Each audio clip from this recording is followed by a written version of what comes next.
Hello everyone, my name is Mallory Royal, and today I will be giving a presentation on the perceptions and culture for social psychology at Colorado Christian University.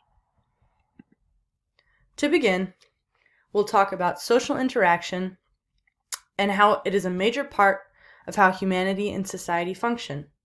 Without these social interactions, we don't form relationships, and it's imperative for other forms of functioning in life. These interactions and social cognitions occur in person, in multiple settings, on the web, and through media. It varies through culture and environment, and it is essential to understand the full effect of each of these subjects and the differences. Throughout this presentation, I will highlight the definitions for both social interaction, web-based social interaction, and cognition, as well as the differences that cultures play in comparison to American culture. I hope you enjoy the presentation. First, we define what is social cognition. Social cognition, according to Sabates 2012, refers to the process of perceiving others and the cognitive strategies we use for understanding our broader social world. These cognitive processes are used when initial impressions are made on others and occur in multiple settings. For example, if you are sitting at a coffee shop and you're people watching, you observe somebody, you may think, oh, what is their profession? What is their job? What do you think that their home life is like? These are all tools in which social cognition plays a role.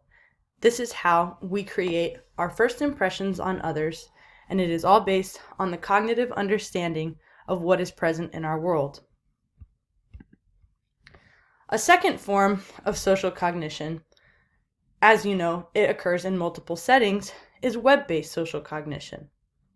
Web-based social cognition is described as how humans interact and form ideas of others based in an online format. So using the previous example of a coffee shop, we can assimilate that we made those judgments on those people in the coffee shop. Well, in web-based social interaction and social cognition, we use platforms such as Facebook, the news, Twitter, Instagram to make our perceptions of other people. So our cognitions are all based on what we see and how we interact with somebody on the web. An article states, when people interact with the internet, they may adopt particular mindsets, modulating basic psychological processes.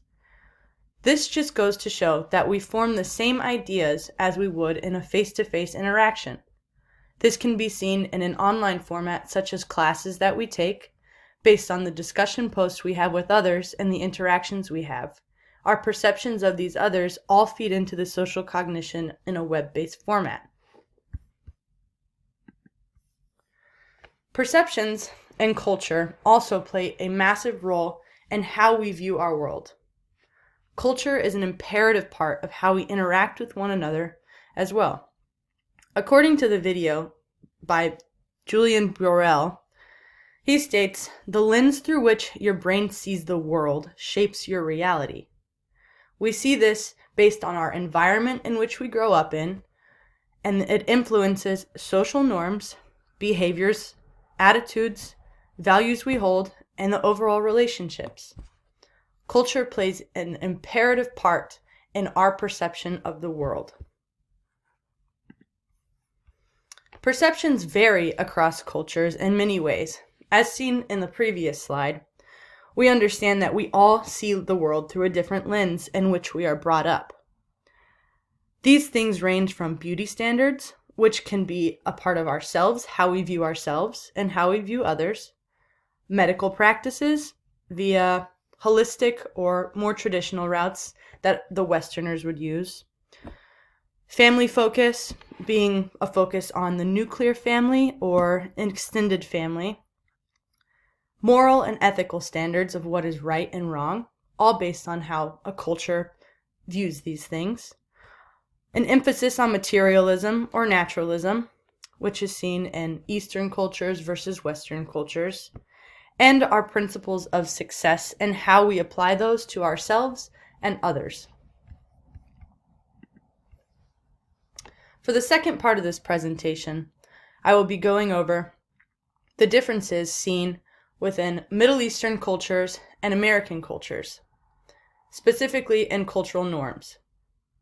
For Middle Eastern cultures, or Arab cultures, we see that gender roles are very separated. Women are not to be seen without wearing a hijab, and they are to be covered at all times. An interesting fact that I found during research is that most Arab cultures call each other, even acquaintances, Habibi or Habibti for the feminine form, which means my love or baby. They are also very family-oriented and focus on living with their families and having contact with their extended families for multiple times. Schools are separated by gender, and social kissing of friends is considered to be a cultural norm, meaning that they don't value the personal space, even if they're just meeting somebody. In comparison to American culture, we see that we have equality in gender roles. Americans value personal space, so there would not be that social kissing as seen in the Middle Eastern culture. We are more nuclear family oriented based on husband, wife, children, and maybe grandparents, but we all seem to find our own little realm of the world rather than living all together. We have ideas of casual dating, and we see in America that schools are typically not separated by gender. Surprising things about this research is that Middle Easterners are more community-oriented in a sense. They have a much deeper cultural focus on a family outside of the nuclear ones like seen from an American perspective. And the media portrayal of these countries is biased and one-sided. American social perception of these people is skewed based on what we see on the web and on the media, which also goes to show how important web-based social cognition is in forming impressions. As seen, this shows that perspective changes from research, that bias influences, media has its own perception of truth, web-based social cognition plays an important role in media, and we are not better or worse than anyone as a whole. That's just an American social perception. In conclusion, perceptions and social cognition are imperative things to understand in life. Culture influences everything that we see in the world, and comparing and contrasting Arab culture to American culture opens up the lens and changes my perception of culture.